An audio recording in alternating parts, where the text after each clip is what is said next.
O'sha 2022-yilda xulosa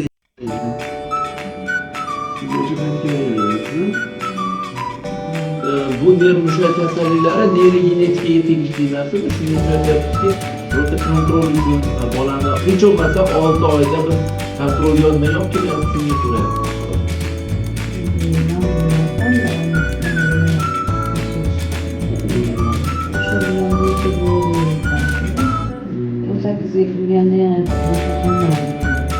Yo'q, gap gruppada emas, buni hayot sifatida.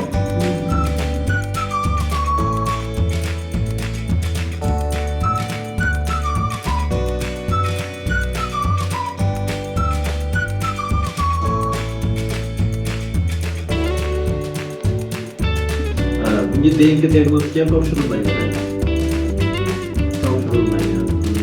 Faqat shu bir marta xulosaga kelgansa, qaytib tekshiruvdan o'tilmaydi. Endi bu bolangizda aytishgan, Namanganga ham borishi mushaylik terapiyasi degan kasallik. Ya'ni bolani holatini yomonlashtiradi, mushaylarni yomonligi hisobiga. Ya'ni mushay to'qmasini yo'q to'qmasiga alishib ketishi. Eng katta muammoimiz shu.